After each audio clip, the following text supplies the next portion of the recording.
Hello, everyone. I am excited to be back once again interviewing Todd Creager today on the Let's Talk About Love, Sex, and Infidelity podcast. Todd is a licensed marriage and family therapist and licensed clinical social worker with 35 plus years of experience helping both couples and individuals heal themselves from crises such as trauma and infidelity. But he also helps couples rekindle their passion and aliveness in their relationships. Todd is a firm believer in combining healing modalities into his practice. He incorporates EMDR, emotional focused therapy, and meditation to help promote optimal healing and living for his patients. Today, we're going to continue our discussion from last month's topic, where we chatted about meditation, the benefits, and how it gives you the freedom to drop your agenda and be able to listen from a deeper place. And if you haven't listened to that episode yet, we've got the links right down below for you as well. And today, I'm excited to talk about this one. Radical self-acceptance is the topic we're going to talk about. So let's dive into the questions. All right. Are you ready, Todd? I am ready. Okay. So why is it that emotionally charged conversations are a natural part of being in a relationship with another human being? Well, we know that just any relationship can create conflict, can trigger our emotions. People don't always do what we want when we want it. There's all that happens with friends, with colleagues. But with our intimate relationship, it's particularly triggering because our intimate partner takes up a place in our psyche that nobody else does. They actually symbolize our mommies and daddies from when we were younger. In a way, they do. Let me be clear, not that they're mother or father, but they take on that kind of significance. For example, if one of my clients or students is upset with me, Mm-hmm. I don't like it, but it's not the end of the world. But if my wife is really upset with me, it triggers me in a deeper way because she's a significant other. I depend on her approval sometimes in much more deeper ways than I do with a client or a student. So we get triggered, and so it's it's really easy for people to escalate and to feel bad about themselves and take it out on the other person. It's ripe for that. Intimate relationships. Okay. So is that why we get so defensive when our partners or anyone else for that matter gives us negative feedback or complaints? Yeah, what really happens, this is the way I look at it. I look at it as that people, do you ever hear you might have heard of this, Kristen, but the metaphor of like you have a room full of tuning forks, and these tuning forks are calibrated to a certain frequency, like some are the key of G for people that have music, some it's an A, some it's a B, not key, but the notes, G, A, B, C. So if you click one note that's a C, all the other tuning forks start to vibrate at a C. Oh, yeah. So you get a bunch of them. And likewise, so if there's a part of me that can be hard on me, if I'm not accepting of me on some level, Mm-hmm. if I'm not perfectly 100% self-accepting, which how many of us really are, if my client is upset with me, again, it's like, but if my wife is, it resonates like that tuning fork. And I instantly get harder on me. Now, I might not say, wow, when you say that, I get hard on me because I'm not that aware, but I'll do a fight or flight. I'll yell back, I'll scream at her, or I'll tell her, you think I'm bad, you're worse. Or people can flight, they could shut down, they could say, forget you, they could close their door, and worse. So like our parents, our partners, our intimate partners, or somebody, I think I hear you saying this, that we really seek their approval Mhm. at a higher level than, say, Mhm. if it's a student or Yeah. it's you and I having a conflict, it's not going to be as he did, right? Well, no, that's true. Yeah. Yeah. Yeah. Right. Okay. That's Right. that's interesting. So, Right. okay. It triggers. of basic survival with So, our intimate partners, just like it did with our moms and dads. so do you see a lot of that in your practice then, working with couples? Is that like one of the biggest problems that a lot of people have when they come to see you, is that they get triggered at that level? The biggest problem. The biggest problem is that um, we trigger each other's fears on some level, and then we go to protect ourselves. And the way we protect ourselves is fight or flight. Mm-hmm. Yeah, it is and of course, even bigger symptoms, whether it's infidelity, drug abuse, even domestic violence, they're all symptoms of this in some way. This like, I feel threatened and I'm going to react. And you are triggering my self-rejection. So like something inside of you is broken and it triggers that, Yeah, I don't know if or you I'll think say, someone. I don't want to say broken, even though I guess you could say broken because um, I'd say we're all in that sense broken. Like, we all have pains, we all have trauma, we all have things that we all hurt. There are times people didn't perfectly love us, and Yeah. so we self-doubt Mm-hmm. creeps into our soul. Mm-hmm. And when a partner gives us negative feedback, for example, or says a feeling we don't want to hear about themselves, about us, or whatever, yeah, we could, that could resonate with us like, oh, I'm bad, and we protect ourselves against that. Huh, interesting. Yeah.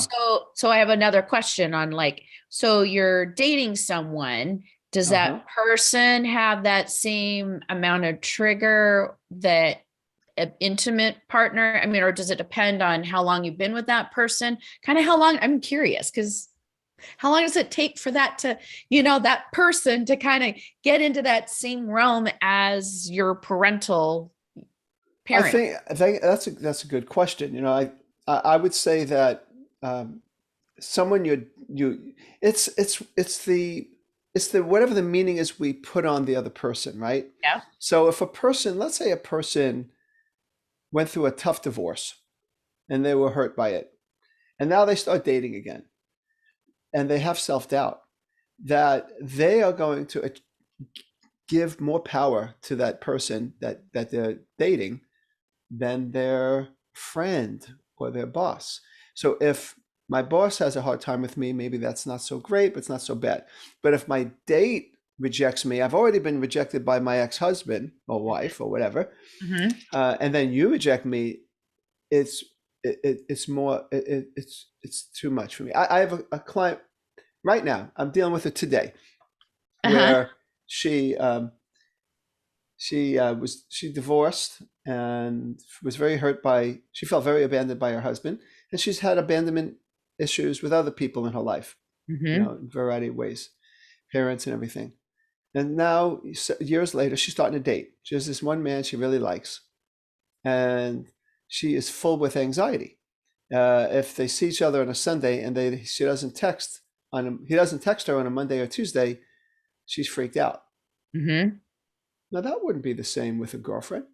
It's just that she's already unsure of herself, so she gives this other person too much power. So yeah, I mean, I is it as much as some spouse? Probably not, because you haven't built that attachment kind of connection yet. But it's also has to do with the meaning you give to that date. Which, of Yeah. course, when I'm working with someone like her, I want to help her become more, well, some of the things we're talking about, more Right. self-accepting and more self-validating, so that she doesn't give so much power away.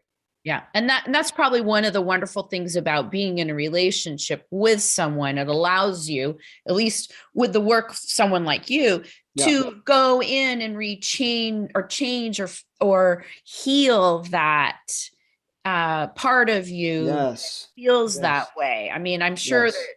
most of when you get to a certain age, you've probably been through a few of those things, and that's but not everybody knows how to do that, and that's why they probably need someone like you to come in and help them Yes. Yeah, but work on that. committed relationship, whether they get married or not, committed relationship does afford us the opportunity to maybe, I call it the freedom of being committed, because people think of commitment as the lack of freedom, but Yeah. in a way, there's a freedom to work through those things and to recognize, even though I'm flawed, you still care about me, you still love me, Mhm. and that could be a very healing.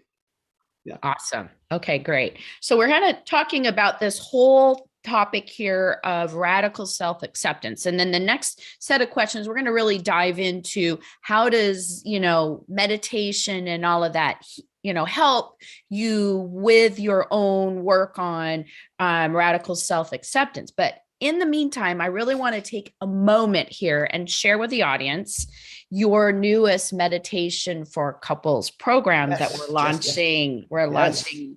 And do you want to tell them, instead of me just doing all the talking, you want to tell everybody like Sure. why this is a passion project of yours. It Why is. did you pick this program that you wanted to design, and how does it help someone that may or may not be in therapy?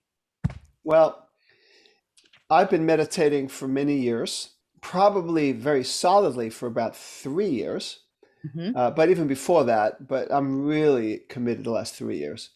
And I have found that it gives me access to parts of me that really help me be a more kind, less reactionary, less defensive, um, resilient person. And that's what I have found for me. Now, what I have found for me regarding my wife and I, even though I'm not saying we are always harmonious, but we have our challenges, but we handle them so much better. Soon after I started doing this very consistent meditation, like I've been doing it since I was 18, so I've really been meditating for decades, but the consistent stuff for 3 years, she has been doing it probably for almost that long too. And we find we repair much more quickly. So actually, it's my wife that said to me, "You should do like a meditation for couples program." And I Uh-huh. went, "Whoa." And when it hit me, it just really hit me when she said that.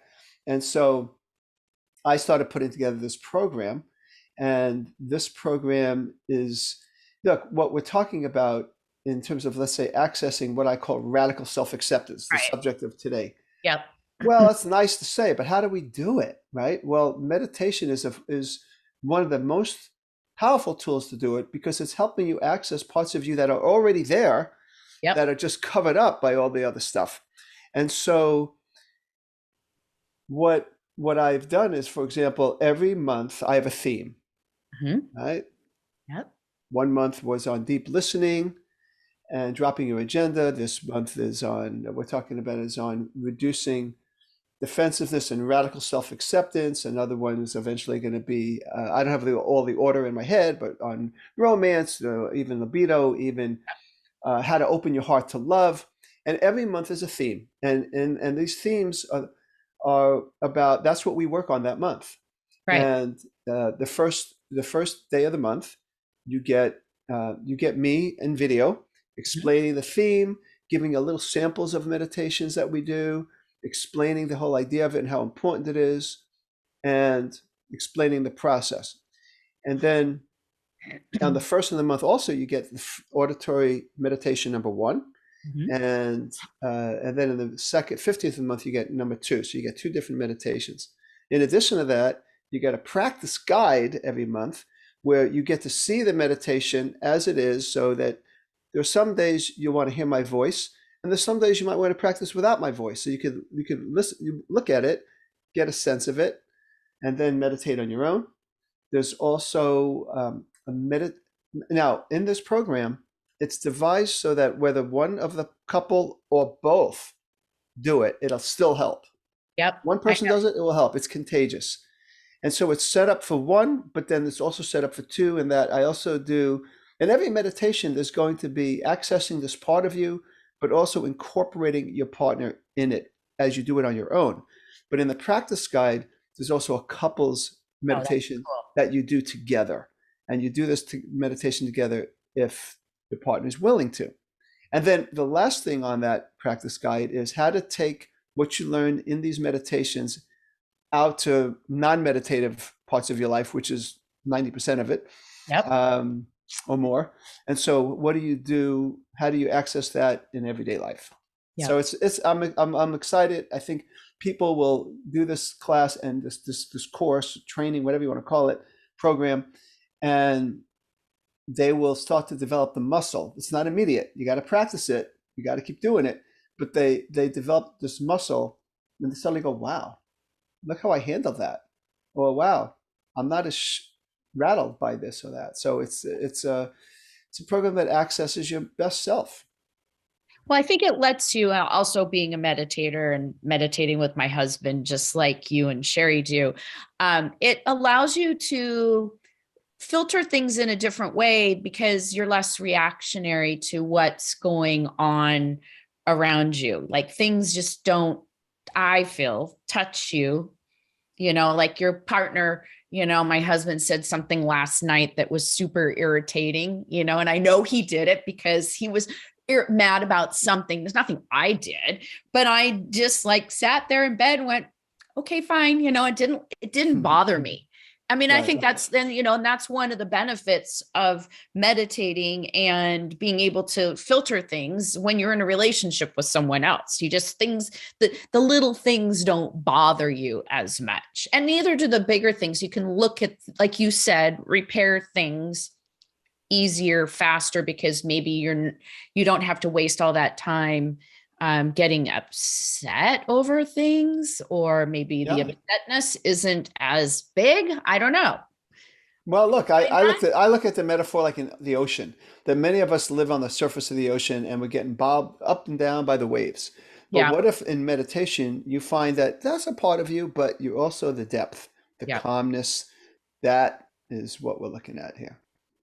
Okay, that's awesome. Well, let's dive into the next question. So, and let's really kind of dive into specifically this topic of what is radical self acceptance and Right. how does meditation in your program really help an individual access this. And I'd love it, well, it's going to be my next question after this, but you can actually dive into it in this one if you want, but some sort of story too, Oh, okay. telling the audience, how it works. Sure. Sure. Radical self-acceptance. Sometimes I use the metaphor of the sun and the moon. Mhm. The moon has no light of its own. It needs the sun to reflect its light. And many of us act like the moon all day long. When someone says, "Oh, you're great," then you feel great. That is not radical self-acceptance. That's conditional. So if you like me, I like me. Mhm. If you approve of me, I approve of me.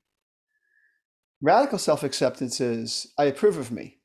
I am the sun. I'm not the moon. I have a light of my own.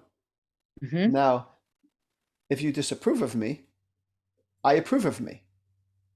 And that doesn't mean that if you disapprove of me, that I don't look and say, what did I say or do? And it doesn't mean I don't make changes, but it just means at the deepest level, I I experience my inner worth, my inner self-worth, that I am I'm good, I'm worthy, I'm lovable. And radical self-acceptance is I accept me no matter what happens, no matter how people think of me. That's what we want to practice. Even And if you make a mistake, right? You don't beat yeah, yourself up but so much about when you make no, a mistake either, right? right. It doesn't help let's say I do something hurtful to my partner. Me beating myself up never helps her one bit. It doesn't add to her life one bit. So it actually, and this is the whole idea, is if I practice radical self-acceptance, I mean, not only do I feel calmer inside, or at least I don't get caught up in my own stuff, but also I'm more present for her. I'm able to listen to her. I'm able to tune into her. She now feels heard. When she feels heard, suddenly her disapproval changes to approval. But Ah. if I'm hard on me and I stay defensive, her disapproval stays disapproval. And that's kind of how it works. So I need to practice being accepting of me. The people that join this program will learn how to practice accessing that part of them that is totally unconditionally self-accepting. That we already have that part of us. We're not changing anything. We're Mhm. just discovering it. That's what we do. We discover the parts of us that already are self-accepting below the waves. I have a question about that then. So when we're born, are we more self-accepting when we're born and then does it erode Oh, over time? I'm just curious, right? well, Is I you say mean, it's already there ba- or I think it's a good question, actually. I think it's a good question. I'm thinking how to answer that good question. See, Kristen always throws me, guys. Always throws me with these questions. This is not But on our script, no, but yeah. I'm I, curious. I don't even prepare on the script. I know there's a few questions. I don't remember the questions even because we talked about it last week or whatever. Yeah. But but yeah, so the truth is that yes, babies come in really, really dependent. So they do depend on us for food and but they they are not beating them. There's no self-criticism. Yeah. They don't have self-criticism. I mean, they don't have the brain apparatus for self-criticism yet. So they are totally self-affirming in the sense. They are always advocating for themselves. They'll let you know when they're happy. They'll let you know when they're sad and angry. They are absolutely radically self-accepting. They are. Now, if they grow up in families where they are mirrored negatively and they're told you're not okay, then they learn to not be. Yeah. But when they first came into this world, they Perfect. are all about themselves, and they are. We all, you know, there's this guy, man. His name is Father Gregory Boyd, and he was the head of the most successful gang intervention program in the country, maybe the world. It's in L.A. His name is Father Gregory Boyd. Did I say Boyd? Boyle. Father Gregory Boyle, I Okay. think. Boyle. And anyway, I heard him speak 6 times in one speech. He said, "We are all nobly born." He kept saying that. We are all nobly born, meaning we are born worthy. And then he would take these people that were killing, or trying to kill people and getting killed, and he would help them find their nobility, their value. And I went there, took a tour of these people that used to be so violent and so loving. It's unbelievable. Yeah. But they got acceptance and they were able to internalize and be what they were when they were born. We were all nobly born. So Okay. So that answers that my was a question. better answer than I thought I'd come up with when you Ah, asked that I question. love it. No, that's true. So the answer is yes. We are born Yes. perfectly, nobly, whatever. So that's awesome. Yeah. I'm just curious. And I'm sure there's plenty of things that, not just your family, but there's plenty of things that happen to us along the way that can erode that sense of acceptance, self-acceptance. It can happen at Oh yes. it could Any be age. Any age. family, it could be a teacher, it could be Oh, kids, sure. it could Sure. be, Sure. and it could be repeating, right? Sure. Sure. Because it's all about, I mean, I would assume that if you're already healthy and something like that, you've got a healthy sense, then yeah, these things are going to show up and try and erode, but it's not going to be Yeah. as devastating No. because if you've already got that sense of self that's been by your family of origin and been reinforced the right way, what other people do may be a bump Right. on the road, but you can fix Right. your, and your self-worth, you're already Right. right. Yeah. Yeah. And even for people that had relatively secure relationships with their parents, just, I mean, we could always be more radically self-accepting. It's a process. But Yep. yeah, but you're right. I mean, definitely you're less triggered and it's a little easier. For some people, and you mentioned this combination that I do. For some people, I'll do some EMDR processing for trauma to help people process and move past memories so that they are more able to access their own inner radical self-acceptance, their own inner sun. So yeah. I love that. And then, so in meditation, when you're how, like the connection between radical self acceptance and meditation, you want to go a little more deeper into that? Yeah, yeah. Uh, Meditation is helps us access the part of us that already knows we're okay. Mm-hmm. And we just spend our lives conditioned to be caught up in our mind. Mm-hmm. And as people meditate, they start to realize that a lot of what the mind says is full of it. It's BS. I'll say it like that. Mm-hmm. And we start to get freer of the critical voices. We get freer of it through meditation because we see it. We see it. In meditation, it's an opportunity, in a sense, to go beyond our conditioned mind.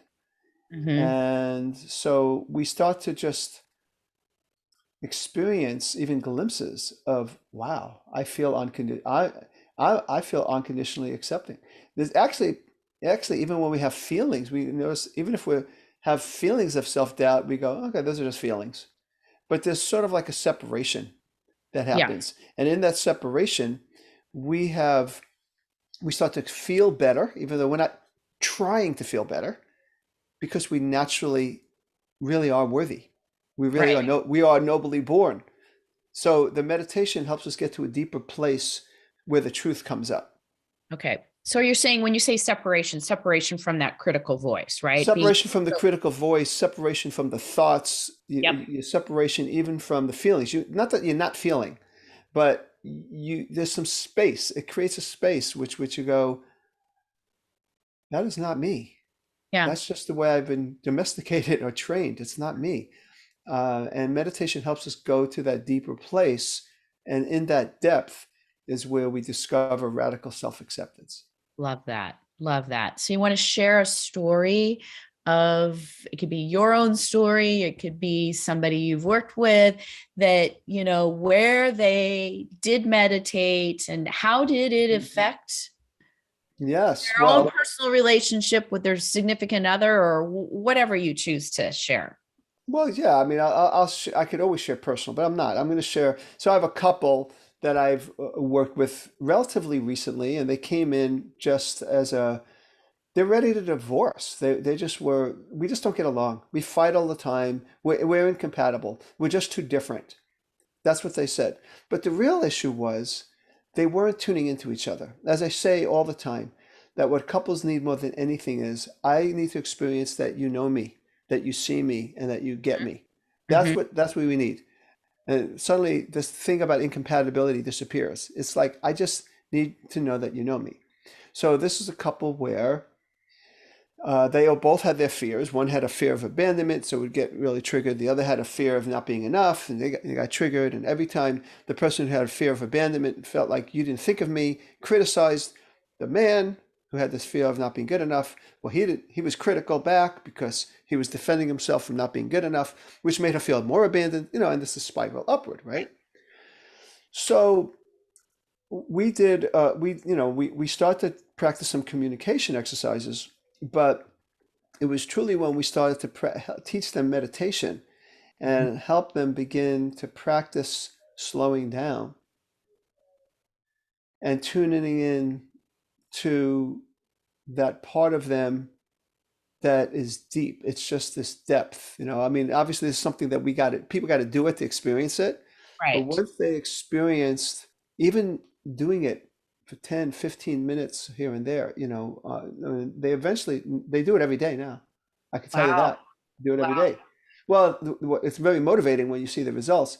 What happened is they came in after doing the meditation just 1 week, and they said, we did still bicker, but we repaired it really fast.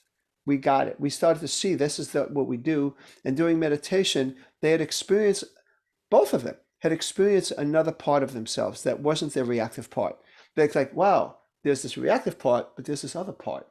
And so they were able to Mm. access it eventually. The next week, two, three, they started to access it earlier and earlier. And I started to, I'd have them practice communicating about a very tough issue. Right. We built them up to a really tough issue. And it was just a beautiful thing to watch as they were able to just stay, present for the other person because they were just, it's not that they were comatose. They still had their feelings, Hmm. but they weren't so caught up. They had created this space to just be, to settle into their beingness. Yep. And they were able to, without reaction, make space, make room for the other person. And so now they're a couple that attunes to each other regularly. They look forward to communicating.